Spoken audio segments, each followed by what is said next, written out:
नमस्कार दोस्तों, हम एक बार फिर आपके सामने हाजिर हैं हमारे YouTube चैनल राज मास्टर्स इंग्लिश क्लासेस पे। आज का जो हमारा इम्पोर्टेंट टॉपिक है वो रहेगा प्रोनाउन।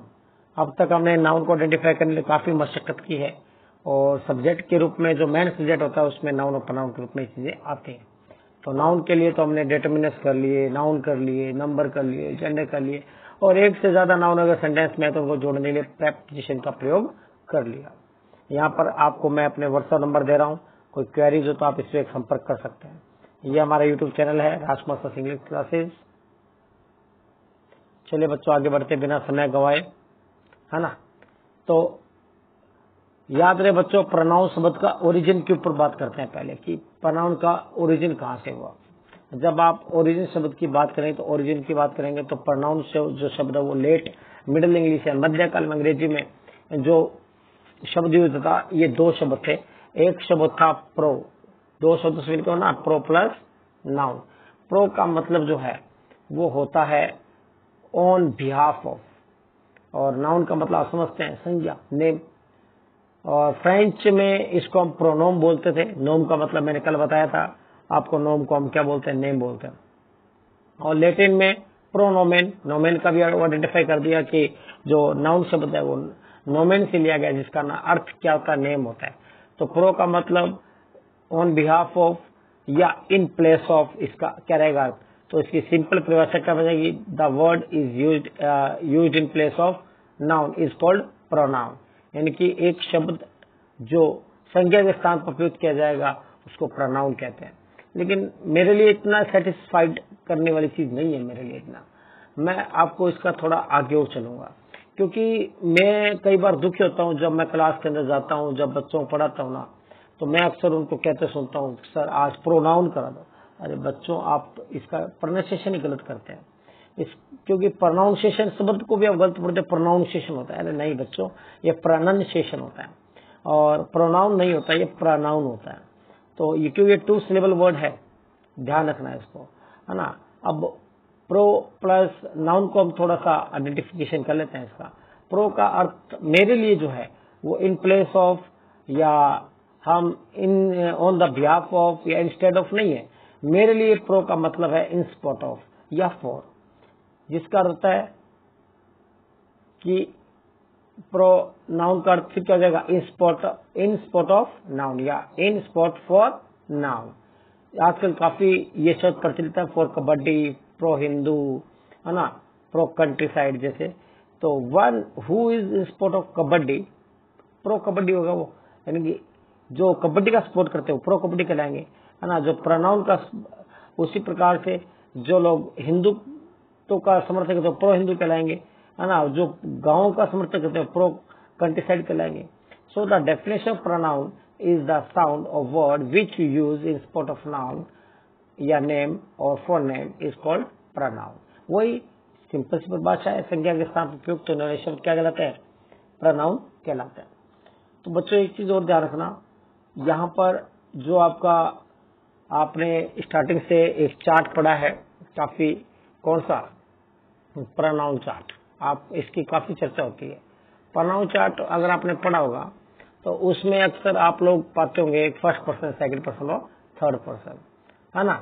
तो उसके अंदर पहला जो कॉलम होता है वो जो होता है वो सब्जेक्ट का होता है, दूसरा कॉलम जो रिलेशन होता है, तीसरा कॉलम जो होता है वो ऑब्जेक्ट का होता है। तो बच्चों मैं उसी के माध्यम से आपको ये समझाने का प्रयास करूंगा। मान लीजिए मोनू आ जाता है, तो मोनू के लिए आप कौन सा प्रोनाउन यूज करेंगे, लड़के का नाम है हम ही का प्रयोग करेंगे, है ना। मीनू है, ये नाम है, नाम हमेशा थर्ड पर्सन नहीं रहता है। मीनू है तो वो लड़की का नाम है तो शी का प्रयोग करेंगे। मोनू है, मान लो संबंध कोई चीज के साथ मोनू को बताया जा रहा है तो हिज का प्रयोग कर लेंगे। जैसे मान लो मेरी किताब, मेरी पुस्तक जैसे। अगर लड़की है तो हम हर का प्रयोग कर लेंगे, है ना। अगर मान लो किसी को अपने कोई चीज देनी है, हमें कह दिया यार मोनू को दे देना, टू मोनू, तो वहां पर मोनू जो ऑब्जेक्ट के यूज होगा तो हम उसके स्थान पर बार बार मोनू ना लिख के क्या लिखेंगे, हम लिखेंगे। मीनू के लिए हर लिखेंगे। अगर ये चीज अगर कोई वस्तु आ जाती है तो हम वहां पर इट का प्रयोग करेंगे, रिलेशन शो करने के लिए इट्स का प्रयोग करेंगे। अगर ये चीज बहुवचन के रूप में आ जाता है, मोनो मोनू साथ में आ जाते हैं तो इट्स दे का प्रयोग करेंगे। रिलेशन शो करने के लिए उनका हम लोग दियर का प्रयोग करेंगे। और अगर हम उनके ऑब्जेक्टिव केस की बात करें तो देम का प्रयोग करेंगे। और एक चीज और ध्यान रखना बच्चों, अगर यही बात जो है वो अननोन पर्सन के लिए आ जाए, तो अननोन पर्सन के लिए हमारे पास कोई स्पेसिफाइड प्रोनाउन नहीं है, इसलिए वहां पे समबडी, समवन जैसे शब्दों का प्रयोग करके काम चला लेते हैं। चलिए इसका थोड़ा सा और डिस्क्रिप्टिव लैंग्वेज में इसको पढ़ते हैं, थोड़ा सा और समझने का प्रयास करेंगे कि क्या चीजें है ये, है ना। तो थोड़ा सा मैं आपको इसको और क्लेरिफाई कर दूं और समझा दूं कि मान लीजिए आपका नाम पवन है, या मान लीजिए मेरा नाम राजकुमार है ना।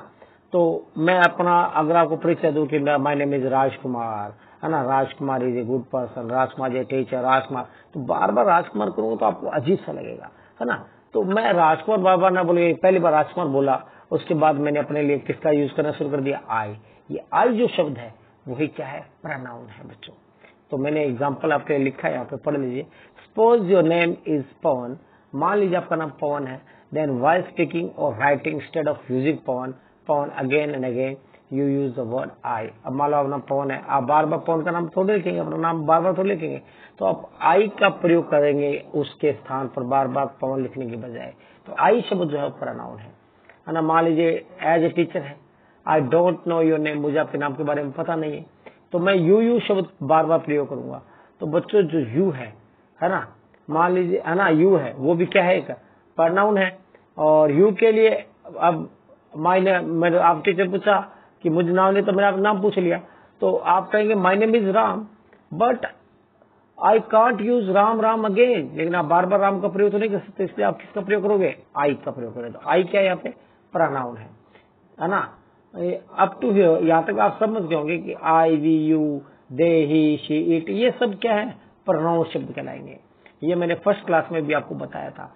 If you want to know more deeply in sub categories of pronoun, और एक बात दूं, अगर आप डीप में थोड़ा प्रोनाउन के घुसेंगे तो वहां पर भी आपको केसेस मिलेंगे, केसेस मतलब कारक मिलेंगे।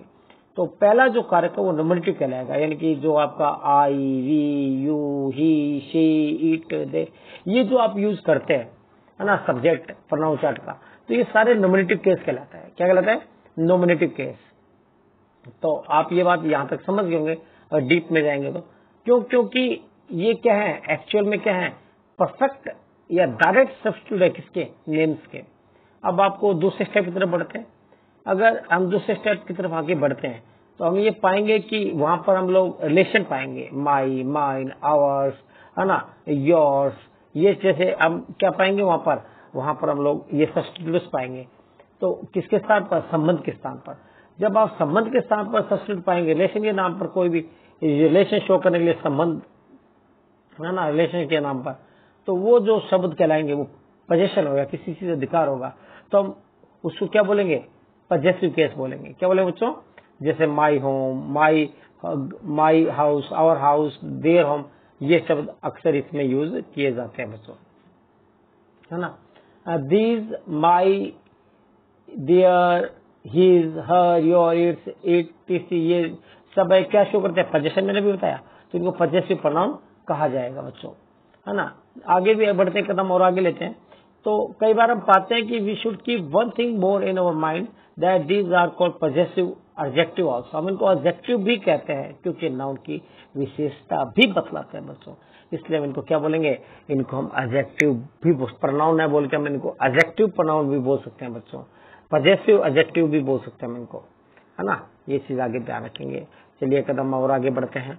कि नाउन की विशेषता बताने वाले शब्द जो है वो उनको हम क्या बोलते हैं, डिस्क्राइबिंग वर्ड बोलते हैं। डिस्क्राइबिंग वर्ड को कि जो है वो क्या कहा जाता है, उसको एडजेक्टिव कहा जाता है, तो इसको हम पजेसिव एडजेक्टिव भी कह सकते हैं।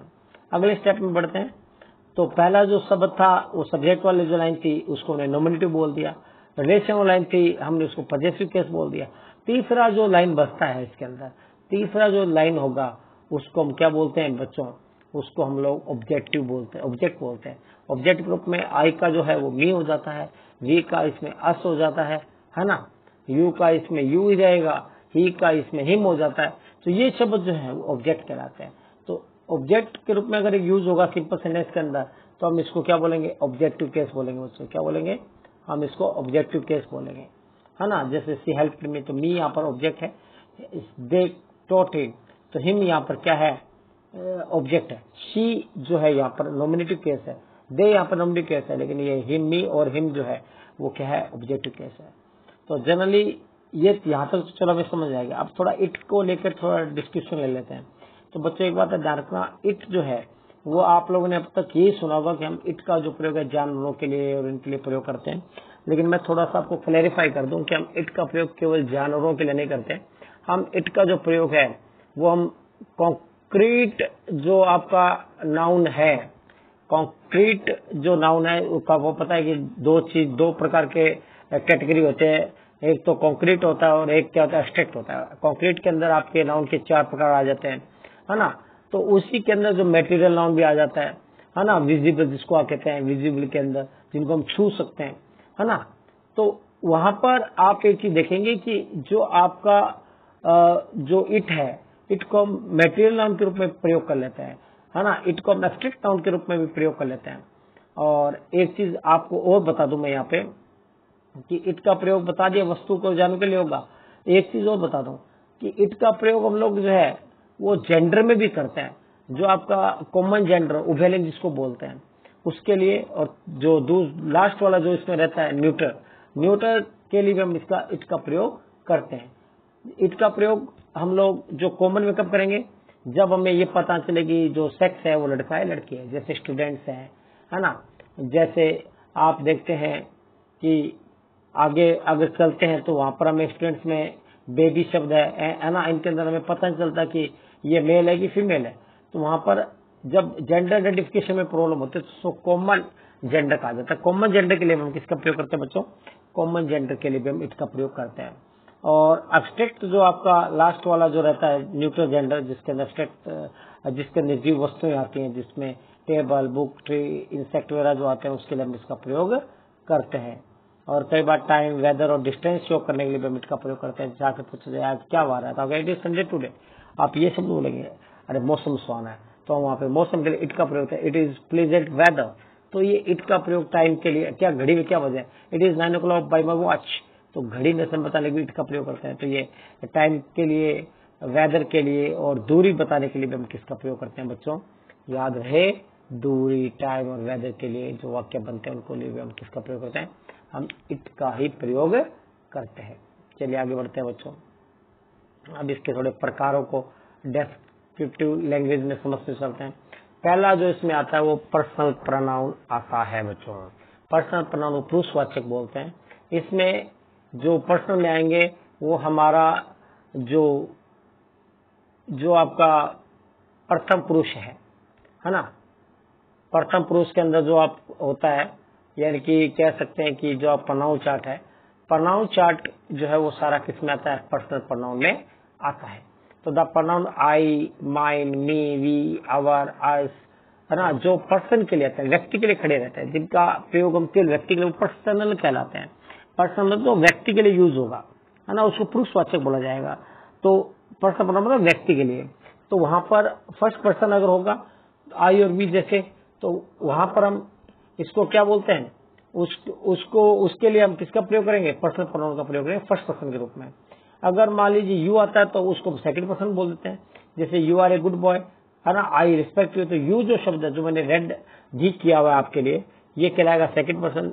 आई और वी जो था, मी जो था वो था फर्स्ट पर्सन। आगे बढ़ते हैं बच्चों, है ना।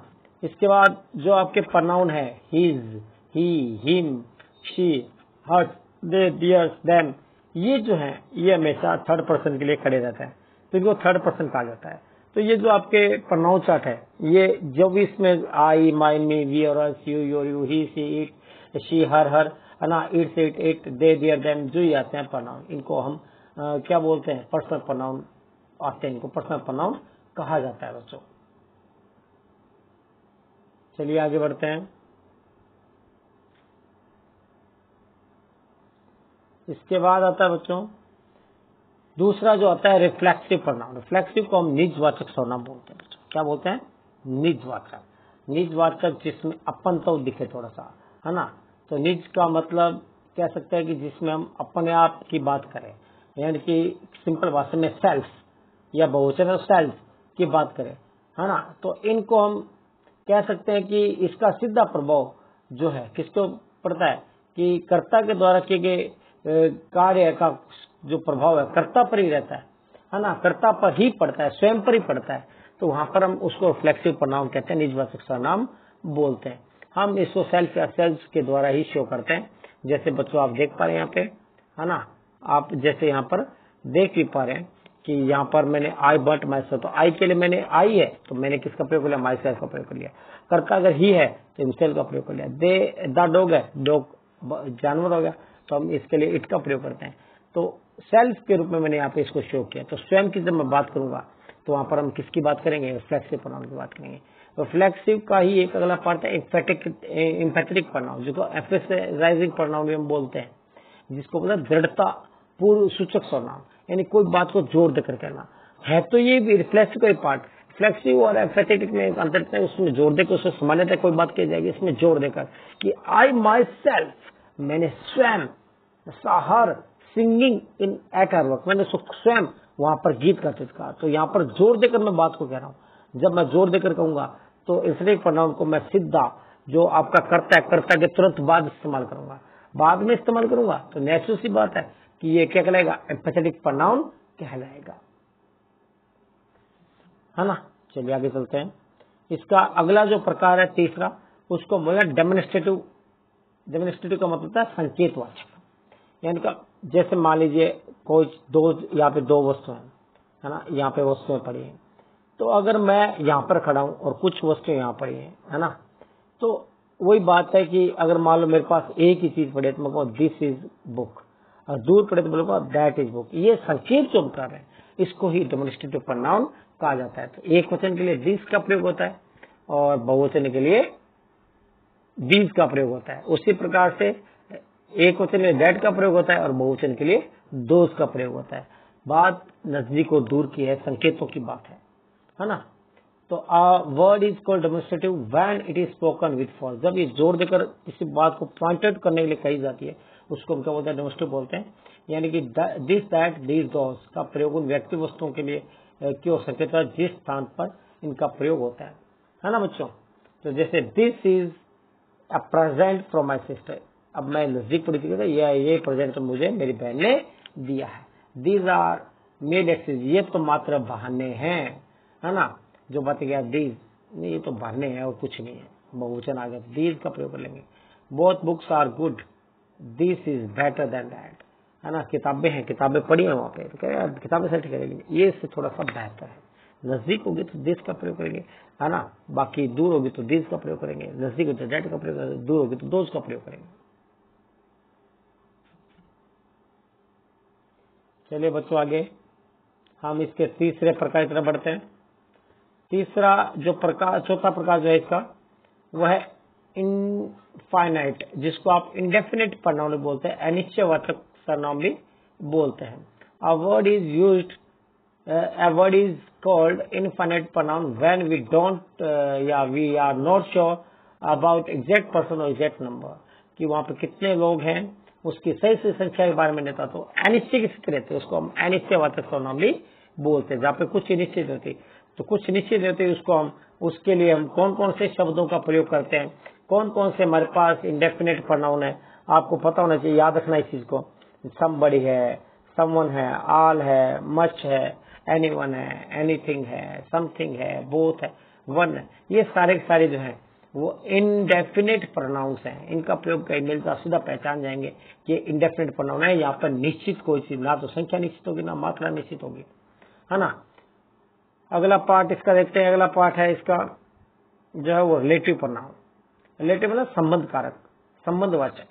अ word is called relative pronoun when it is relates और join a clause in the main sentence. जब कोई कारण मुख्य वाक्य के अंदर जोड़ दिया जाता है तो वहां पर रिलेटिव प्रोनाउन आ जाता है। विच है, दैट है, हु, हुज, हुम, इन शब्दों का प्रयोग हम लोग संबंध बताने के लिए करते हैं, है ना। तो देखिए देखिए कि this is the boy who stole my pen. अब मैं बात करूं कि this is the boy he stole my pen, मैं ही के स्थान पर मैंने यहाँ किसका प्रयोग कर दिया, हु का प्रयोग कर लिया।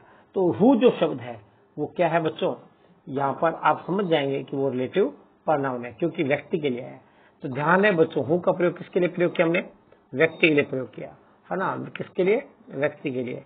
तो ये जो हु के पहले जो पर्सन है उसको एंटीसीडेंट बोलते हैं, है ना। और इस बात का आप ध्यान रखेंगे, जो क्या होता है पहले आता है उसको हम एंटीसीडेंट बोलते हैं। और जैसे this is the horse which won the race, ये वो घोड़ा है जिससे रेस जीती है। तो हम इसको अब वस्तु जानों के लिए विच का प्रयोग किया जाता है, व्यक्ति के लिए हम किसका प्रयोग करते हैं बच्चों, व्यक्ति के लिए हम हु का प्रयोग करते हैं। द नाउन टू विच है रिलेटिव प्रोनाउन रेफर्स और रिलेट इज कॉल्ड एंटीसीडेंट,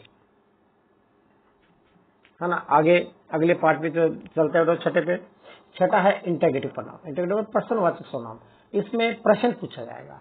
सबसे बड़ी बात है जहां प्रश्न से होगा वहां पर हम किसका प्रयोग करेंगे, हम लोग इंटरोगेटिव सर्वनाम का प्रयोग करते हैं, इंटरोगेटिव प्रोनाउंस का प्रयोग करते हैं। A word is called interrogative pronoun where the statement is in form of question, जहां पे प्रश्न आएगा हु का प्रयोग होगा, इसके लिए हुज का प्रयोग, होम का, व्हाट का, जब प्रश्न के रूप में होगा, जैसे हु आर यू, आप कौन है, हु का प्रयोग के लिए पीछे क्वेश्चन मार्क लगा दिया, तो सबसे पहले क्वेश्चन मार्क जहां पीछे आ जाए तो मान लेना कि इंटरोगेटिव प्रोनाउन है ना। हु का प्रयोग हु स्पोक, है ना, which is the house, home do you want, ये सारे प्रश्नवाचक कहलाएंगे।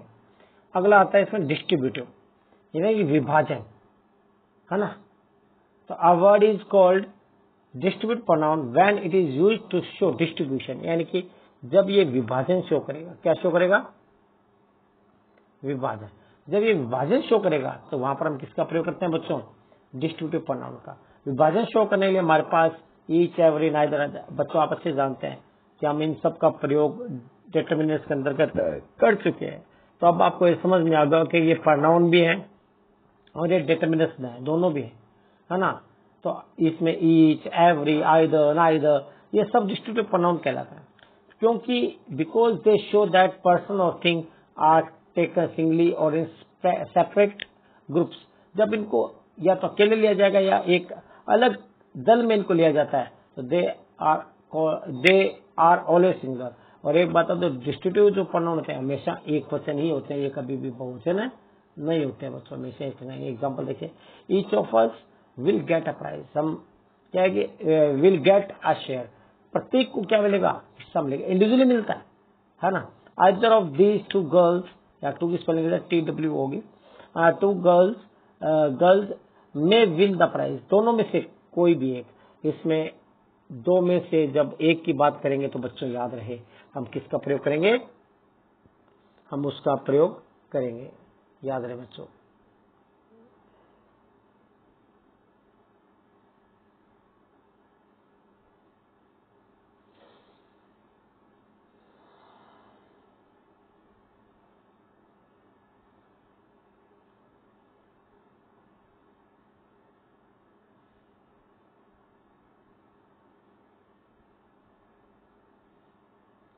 थोड़ा सा रिकॉर्ड कर दो रे बच्चों, शायद मेरा हाथ लग गया यहाँ पे।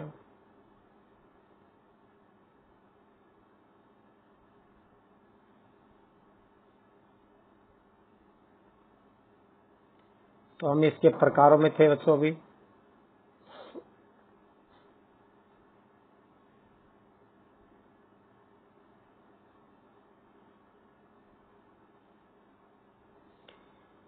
हाँ बच्चों, हम इसके प्रकार करे थे।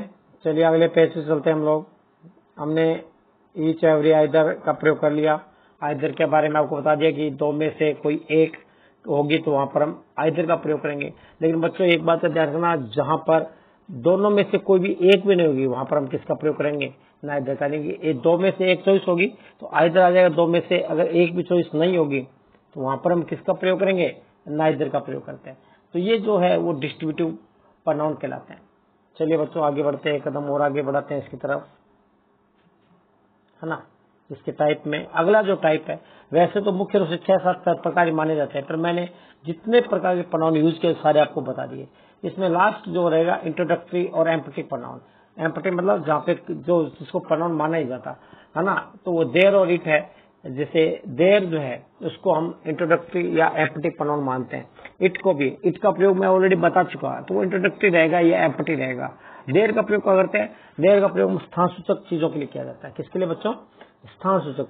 जैसे मान लीजिए आपने हमेशा पढ़ता है कि जंगल में एक शेर था, तो उस सेंटेंस को आपने वंस देयर वाज ये बनाया है, तो वंस देयर वाज जहां बनाया आपने, तो उसके लिए हम किसका प्रयोग करते हैं, हमेशा वंस देयर। देयर का प्रयोग मतलब कुछ स्थान पे थे वो चीज, तो उसको उसका इंट्रोडक्शन किसके रूप में रहा, स्थान के रूप में, तो वो देर कहलाता है ना। तो ये हो गया इट और देर का प्रयोग हो। यहाँ पे लास्ट जो बचता है नोवा, इसमें रेसिप्रोकल प्रोनाउन, दो या दो से अधिक व्यक्तियों पदार्थों के बीच में परस्पर संबंध को संकेत करने के लिए रेसिप्रोकल प्रोनाउन का प्रयोग किया जाता है। रेसिप्रोकल को जो हम दर्शाते हैं वो ईच अदर या वन अनदर के रूप में शो करते हैं। दो के बीच की बात तो ईच अदर का प्रयोग करेंगे, और दो से अधिक होगी तो वहां पे वन अनदर का प्रयोग किया जाता है बच्चों, है ना। एक इसी बात को समझाने के लिए थोड़ा सा मैंने एक यहाँ पे एक आप बच्चों आपके लिए डायलॉग लिखा। मान लीजिए आप एक स्टूडेंट हैं, क्लास के अंदर खड़े हैं, टीचर क्लास में आता है और आपको बोलता है what is noun used for him. जैसे मैं teacher stand before the class, the teacher asked the other student what is the noun used for him. मान लो क्लास में आए टीचर और टीचर ने एक स्टूडेंट को खड़ा कर लिया और दूसरे जो खड़ा बोलो भाई इसके लिए कौन सा प्रोनाउन यूज होगा, है ना, कौन सा नाउन यूज होगा। तो आप नाउन का मतलब उससे पूछा भी इसका नाम क्या है, सिंपल भाषा में तो बता दिया सर इसका नाम राज है। तो राज का मतलब नाम हो गया। नाम क्या कहलाता है, नाउन कहलाता है। नाम क्या है, नेम, है ना। तो टीचर पूछा भी ठीक है बढ़िया बताया, शाबाश। टीचर ने कहा कि what is pronoun used for him, इसके लिए प्रोनाउन क्या होगा। अब नाम है, लड़के का नाम है तो ही आ जाए, लड़के का नाम है तो शी आ जाएगा। फिर टीचर ने क्या किया, दो स्टूडेंट्स को खड़ा कर लिया क्लास के सामने, पूछा what are the nouns use for them, इन लोगों के लिए नाउन क्या यूज होगा। तो मान लो दो लड़के थे, दोनों का नाम बता दिया, तो दो हो गए तो नाउन हो गया। और दोनों के लिए अगर प्रोनाउन का यूज करूंगा तो मैं किसका प्रयोग करूंगा, देम का प्रयोग करूंगा या दे का प्रयोग करूंगा। तो इस प्रकार से आप छोटे छोटे एक्सरसाइजेज भी क्लास में कर सकते हैं बच्चों, जिससे कि बच्चों को इजीली समझ में आ जाए। तो इसके लिए एक अभ्यास किया मैंने यहाँ पे। Ram is a boy, Ram एक लड़का है। डैश इज अ स्टूडेंट, वह क्या एक विद्यार्थी है। तो राम के लिए बच्चों ध्यान रखना कौन सा प्रोनाउन यूज होगा, ठीक है, बार बार आप राम का इस्तेमाल नहीं कर सकते। द डॉग इज हियर, और डॉग के लिए वह जानवर है, जानवर के लिए किसका प्रयोग होता है, इट का प्रयोग होता है। अन्नू हैज हर्ट अन्नू, तो बार बार हम प्रयोग तो नहीं कर सकते। अन्नू ने अपने आप को चोट पहुंचाई, तो अपने आप स्वयं सेल्फ के रूप में शो किया जाता है, रिफ्लेक्सिव प्रोनाउन हो गया। तो यहाँ पर हम अन्नू के स्थान पर सेल्फ का प्रयोग करेंगे। Prachi invited to a party, object आएगा, ऑब्जेक्टिव केस में प्राची के लिए हर आएगा, है ना। प्राची के लिए क्या आएगा बच्चों, हर आएगा, है ना। A man is in village, dash is a farmer, man है व्यक्ति, व्यक्ति के लिए ही का प्रयोग करेंगे। अनिल मेट डैश स्टेशन, ये ऑब्जेक्ट के रूप में, तो क्या आएगा, हिम का प्रयोग करेंगे। Ram is talking to Ram, Ram अपने आप से बात तो कर नहीं सकता, तो मतलब अपने आप से बात कर रहा है राम, तो राम के लिए मैं रिफ्लेक्सिव रूप में हिम का प्रयोग करूंगा। द बर्ड्स और इन ट्री, पक्षी जो पेड़ पे बैठे हुए थे, डैश वर सिटिंग देयर, वो अगर बात मैं यहाँ पर करूंगा फर्स्ट पर्सन के रूप में, और मैं पर्सन की बात करूँ, उसमें सब्जेक्ट की बात करूंगा, तो यहाँ पर क्या आएगा, ये बच्चे बहुवचन थे तो यहाँ पे क्या आएगा, they. The farmer took dash to his field, ये भी ऑब्जेक्टिव केस है तो यहाँ पे हिम आ जाएगा। Don't play with the knife, चाकू से मत खेलिए। यू कट यू का यानी कि आप अपने काट लो, रिफ्लेक्सिव बना तो योर सेल्फ आ जाएगा। तो बच्चों हमने यहाँ पर प्रोनाउन का पूरा अध्ययन कर लिया है ना। फिर भी आपके अगर कोई चीज समझ में नहीं आई हो, एग्जाम्पल दिए गए हैं, हर चीज लिखी गई है, थोड़ा बहुत मुझे भी अगर बोलने में प्रॉब्लम, उसके लिए आप कोई क्वेश्चन पैदा आपके दिमाग के तो आप मुझे नीचे कमेंट बॉक्स में या मेरे व्हाट्सएप नंबर आपको दिए उसे भेज दें। और ज्यादा से ज्यादा लोग मुझ तक पहुंचने के लिए चैनल सब्सक्राइब करें। आपका बहुत बहुत धन्यवाद, शुक्रिया।